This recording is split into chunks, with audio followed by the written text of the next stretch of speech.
क्या आप जानते हैं क्या होता है एवोल्यूशन? क्यों नहीं होते सांपों के पैर? बिना पैर के कैसे रहते हैं सांप? इनके साथ मिलेंगे कई अन्य सवालों के जवाब। तो कहीं मत जाइए, बने रहिए वीडियो में आखिर तक। दोस्तों, हमारी लाइफ में चेंज बहुत जरूरी है। बिना चेंज के लाइफ का आगे बढ़ना पॉसिबल नहीं है। उसी तरह अगर हम जीवों की बात करें तो जीवों की लाइफ में भी ऐसा परिवर्तन आता रहता है, जिसकी वजह से वह आगे और भी बेहतर सरवाइव कर पाते हैं। इसी बात को ध्यान में आपको रखते हुए समझना है। यदि एवोल्यूशन आपको कुछ देता है तो बदले में आपसे कुछ लेता भी है। चलिए एक एग्जाम्पल से आपको समझाते हैं। आज इंसानों को बुद्धिमानों की श्रेणी में रखा गया है, पर इस श्रेणी तक आते आते उनके अंदर से वह तमाम गुण गायब हो गए जो जंगल में रहने के लिए जरूरी थे।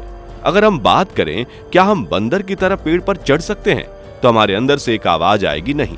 क्या हम अंधेरे में जंगल में चल फिर सकते हैं? बिल्कुल नहीं। हम उल्लू और चमगादड़ की तरह अंधेरे में नहीं देख सकते। आज मानव ने बहुत तरक्की कर ली है। आज इंसानों ने अपने रहने के लिए एक उचित स्थान ढूंढ लिया है जहां वह सुरक्षित रह सकता है। लेकिन आज हम जिस जीव की बात करने जा रहे हैं, ऐसा लगता है कि कुदरत और एवोल्यूशन दोनों ने उसके साथ भेदभाव किया है। हम बात कर रहे हैं सांपों की। सांपों के विषय में वैज्ञानिकों की बात पर गौर किया जाए तो आप पाएंगे कि वैज्ञानिकों का कहना है कि सांप छिपकलियों से विकसित हुए हैं। लेकिन आपने कभी गौर से देखा होगा तो सांप और छिपकली में एक बहुत बड़ा अंतर है, और वो अंतर है कि छिपकली के पैर होते हैं पर सांप के नहीं होते। आप सोच रहे होंगे कि सांप जैसे जीव को बेचारा क्यों कह रहे हैं, जबकि वह अपने जहर से किसी को मारने की क्षमता रखता है, और इन सांपों के पैर ना होने के बावजूद भी यह शिकार करने में तेज होते हैं। लेकिन आपको बता दें कि यह बात में एक गहरा राज छुपा हुआ है।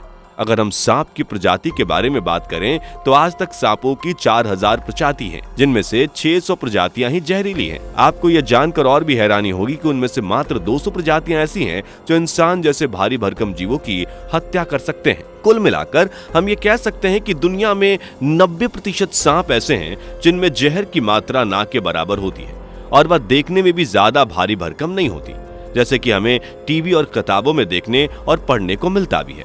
ऐसे हिसाब से हम ये कह सकते हैं कि प्रकृति ने उनके साथ भेदभाव किया है। वैज्ञानिकों के अनुसार कई साल पहले डायनासोर और छिपकलियों जैसी प्रजातियां धरती पर पाए जाते। धीरे धीरे ये धरती से गायब होने लगे और वह सांप की प्रजाति में परिवर्तित हो। जहां तक वैज्ञानिकों का मानना है कि अभी वह प्रजातियां पूरी तरह से गायब नहीं हुई हैं। आज भी हमें कुछ पैरों वाले सांप दिखाई दे जाते हैं, और अगर थोड़ा इस बात पर जोर डालते हुए आप सोचे तो ऐसा भी हो सकता है कि छिपकली की प्रजातियां ज्यादा होने के कारण धीरे धीरे यह सांप में तब्दील हो गई। लेकिन आज भी यह विषय रहस्य बनकर घूम रहा है कि आखिर सांपों के पैर कैसे गायब हो गए। तो इन सब बातों के लिए वैज्ञानिकों की राय लेना बहुत जरूरी है, और वैज्ञानिक इस नतीजे पर पहुंचे हैं कि जब सांप पानी में रहते हैं तो उनके पैरों की जरूरत उन्हें नहीं होती। इसलिए जब किसी अंग को यूज नहीं किया जाता है तो वह धीरे धीरे लुप्त हो जाता है। वहीं दूसरी बात पर गौर किया जाए तो वह यह है कि जमीन के अंदर बिलों में रहने के कारण यह सांप रेंग कर चलने लगे, और रेंगने के कारण इनके पैरों की आवश्यकता इन्हें नहीं पड़ती, और इसी कारण धीरे धीरे इनके पैर गायब हो गए, और जो नई प्रजातियां हुई उसमें सांप के पैर नहीं बने। वहीं अगर हम बिलों की बात करें तो खाली सांप ही नहीं बल्कि बहुत सारे जीव बिलों में रहते हैं, और कमाल की बात तो यह है कि उनके पास पैर भी होते हैं। तो अगर उनके पास पैर हैं तो इस बात का क्या प्रूफ है कि सांपों के पैर बिल में रहने की वजह से गायब हो जाएं? हालांकि यह मुद्दा आज भी चर्चा का विषय बना हुआ है। यही वजह है कि सांपों के पैर क्यों नहीं है, इस पर कुछ खास नतीजे निकल कर नहीं आए। अब तो हम यही कह सकते हैं कि प्रकृति ने सांपों के ऊपर बड़ा अत्याचार किया है। अब आप ये देखिए, जब सांप अपनी त्वचा को उतारता है तो स्किन से बाहर आने के लिए उन्हें बहुत परेशानियों का सामना करना पड़ता है, जबकि छिपकलियों को अपनी त्वचा को टुकड़ों में उतारने का हुनर है। वहीं अपनी केचुली यानी स्किन को अपने पंजों से वो उतार देती हैं, लेकिन सांप ऐसा नहीं कर सकते।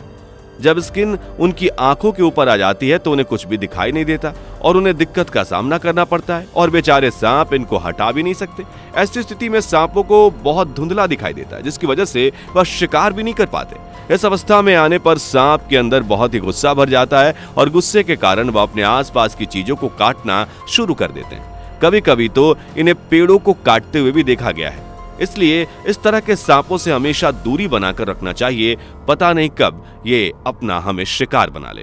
दोस्तों, सांपों के पास हाथ पैर ना होने की वजह से इनमें भी कमजोर जीव को अपना शिकार बना पाते हैं। क्योंकि ये अपने बचाव में उतना एफर्ट नहीं डाल पाते जितना दूसरे जीव डालते हैं। और यही कारण है कि सांपों का शिकार करने में नेवले से लेकर पक्षी तक शामिल है और इन जीवों में कुदरती ताकत होती है जिसकी वजह से यह सांप का शिकार आसानी से कर पाते हैं। पर आपको एक बात तो माननी पड़ेगी, पैर ना होने के बाद भी अपने दुश्मन से आखिरी समय तक लड़ते रहते हैं। इनके अंदर बहुत फुर्ती होती है जिस वजह से ये तेजी से रेंगते हुए निकल जाते हैं। अगर सांपों की दूसरी प्रजातियों की बात करें तो सांपों के पास पंख नहीं होते, तब भी इनमें से कुछ सांप उड़ भी सकते हैं। और वहीं ब्लैक मांबा की बात करें तो वह तेजी से रेंगते हुए किसी भी इंसान पर अटैक कर सकता है। सांपों की मांसपेशियां बहुत ही जबरदस्त होती हैं। यदि यह किसी भी चीज को एक बार पकड़ लें तो उन्हें पूरी तरह से लिपट कर दबा सकती हैं और आसानी से नहीं छोड़ती और तब तक जकड़ के रखते हैं जब तक कि उस शिकारी के प्राण ना निकल जाएं। हमने आपको जैसा कि ऊपर बताया, सांप के शरीर की मांसपेशियां बहुत ताकतवर होती हैं और उनसे भी ज्यादा ताकतवर होते हैं उनके जबड़े। आपको बता दें कि इनके जबड़े आपस में जुड़े हुए भी नहीं होते, इस कारण वो अपना मुंह बहुत बड़ा खोल सकते हैं और अपने से भी 4 गुना ज्यादा बड़ी चीज को निगल सकते हैं। कभी कभार तो ये इतने बड़े शिकार को निगल लेते हैं कि महीनों तक कुछ नहीं खाने की जरूरत भी पड़ती है, उसी से उनका गुजारा चल जाता है। और कभी कभी ये सांप कुछ ऐसे शिकार को निगल लेते हैं जो इनके पेट में से ज्यादा बड़े होते हैं, जिसके कारण ये सांप न चल पाते हैं न कहीं हिल पाते हैं। आपको एक हैरान कर देने वाली बात बताते हैं, टेक्सास में कुछ लोगों को अजगर पालने के लिए भी जाना जाता है। वहां पर अजगर के मालिकों ने अजगर के अंदर कुछ चेंज देखे तो वह उसे रेप्टाइल्स हॉस्पिटल ले गए।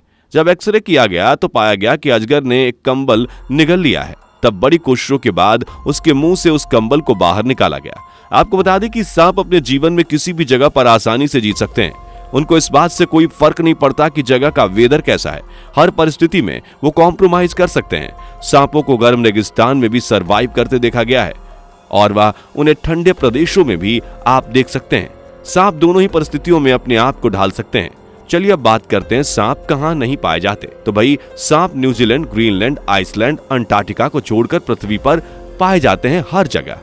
सांपों के बारे में एक प्रचलित बात है कि सांप ठंडे के समय में बिलों के भीतर ही रहते हैं और बाहर बहुत कम निकलते हैं। वहीं एक सांप रसल वाइपर की बात करें तो यह सर्दियों में ही अपने शिकार की खोज करते हैं। ओवरऑल हम कहें तो एवोल्यूशन ने बहुत कुछ इन सांपों से छीना है, लेकिन फिर भी अपनी जिद और मेहनत से वह करोड़ों सालों से इस धरती पर जिंदा है। तो दोस्तों, हमारे द्वारा दी गई जानकारी आपको कैसी लगी हमें कमेंट बॉक्स में लिखकर बताएं और वीडियो पसंद आई हो तो वीडियो को लाइक और चैनल को सब्सक्राइब भी कर लीजिए। दोस्तों, आपको स्क्रीन पर 2 और वीडियोस दिखाई दे रही हैं, जिसे देखने के लिए स्क्रीन पर क्लिक करें।